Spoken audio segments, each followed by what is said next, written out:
J'ai mis 1 semaine avant de regarder sa jambe. C'était dur en fait de regarder et dire à son enfant, bah voilà, ça y est, il lui manque un bout de jambe. C'était compliqué. Je culpabilise beaucoup, je me dis qu'est-ce que j'ai pas fait, qu'est-ce que j'ai fait et qui a fait qu'elle soit comme ça. Voilà. J'accouche le 31 juillet. Quand on m'a posé Saori sur moi, j'ai vu qu'il y avait quelque chose qui n'allait pas en fait. On vérifie toujours la figure, les mains, les pieds, et là j'ai vu que son pied il était un peu tordu et qu'il manquait 3 orteils. Le pédiatre il a dit je reviens, donc ils ont pris Saori, ils me l'ont remis sur moi. Ils m'ont dit c'est pas grave, c'est un pied beau, ne vous inquiétez pas, avec des plates ça va se remettre. J'ai senti que c'était plus grave. On m'a rien dit, donc le lendemain on a fait une radio de ses jambes.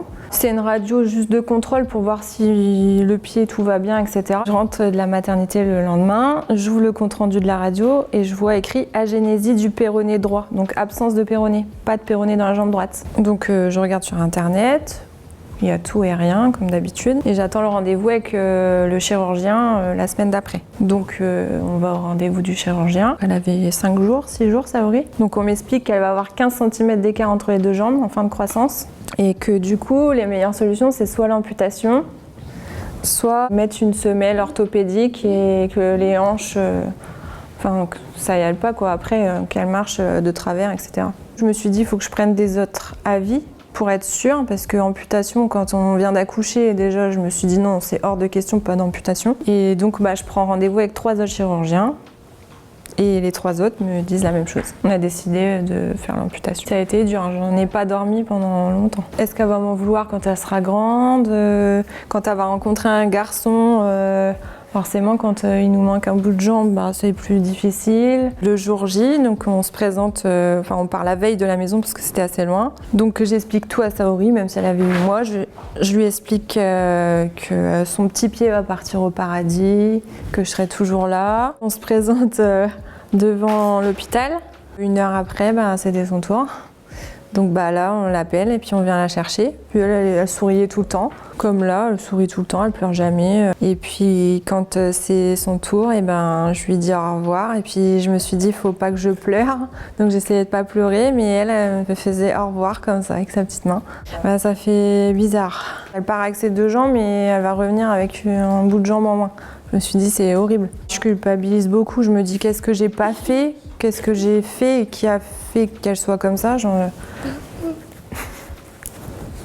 Voilà. Alors pendant qu'elle était au bloc, c'était long parce que ça a duré plus de 2h30. Mais comme c'était le Covid, pas le droit d'aller en salle de réveil. Pas le droit, le droit à rien. Bon après c'est normal avec le Covid. Donc les infirmières, elles étaient très sympathiques parce qu'elles m'envoyaient des messages pendant que j'étais faire un tour pour essayer de penser à autre chose. Là, elle est en salle de réveil, là, elle part au bloc, là, elle s'endort. Là.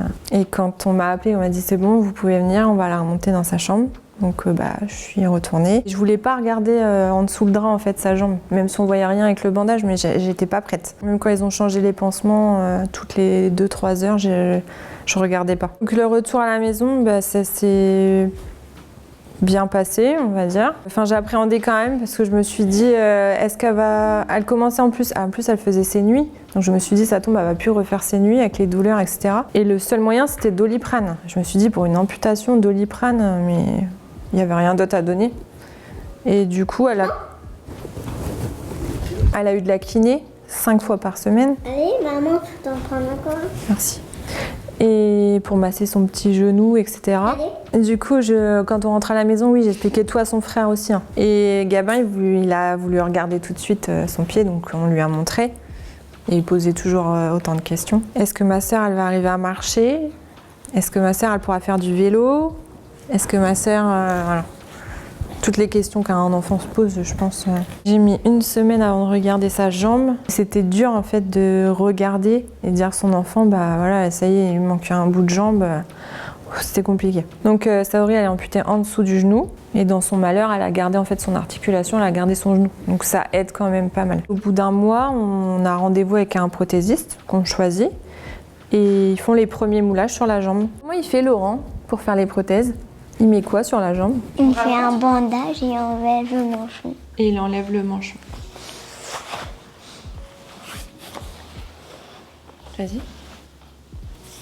Tu mets des plastiques et il enlève le plastique. pour faire le moulage de la jambe de Saori. Et après, Saori, elle choisit quoi? Des dessins avec des Oui. des paillettes. Elle a appris à marcher avec, en fait. Et à 11 mois, elle marchait. Grâce au kiné. On dit merci au kiné. Bah oui, c'est grâce à lui que tu as marché. Hein. Il y avait un long couloir et moi, le dernier rendez-vous, j'avais attendu dans la salle d'attente, je sais plus pourquoi. Et d'un coup, je vois Saori arriver et elle marche. Et là, je me suis dit, ça y est, elle marche. Elle était trop contente. Oui, parfois, elle veut pas aller chez le prothésiste et elle m'a déjà dit, je veux une jambe comme mon frère. Donc quand j'entends ça, ça me fait mal au cœur. Je lui dis que non, elle a une super jambe et qu'elle peut mettre des dessins. C'est pas tout le monde. Et qu'elle va grandir comme ça avec une différence, mais qu'elle est super jolie. Au début, les regards, c'était dur. Maintenant, je m'en fiche, j'ai plus l'habitude. Mais par exemple, jouer au parc, et il y avait un autre enfant, et sa maman, elle dit non, joue pas avec elle, elle est handicapée. Ça fait mal quand on entend ça. Ou quand on fait les magasins l'été, parce que je la laisse aussi en robe, et il y a des mamans qui fixent comme ça, mais qui restent... Ou quand on se gare sur une place handicapée.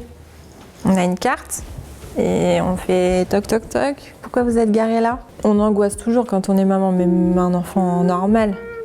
Mais non, je pense que ça ira quand elle va grandir, hein, parce qu'elle a un fort caractère. Je suis fière d'elle parce que déjà l'opération, je pense que ça a été compliqué. Doucement.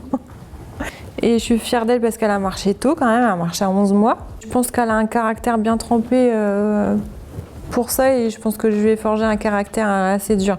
Elle se laissera pas faire. Je pense que c'est important de montrer à tout le monde et pas cacher en fait pour que ça paraisse normal. Et comme ça, j'aide aussi d'autres parents qui m'ont posé beaucoup de questions. Un gros câlin.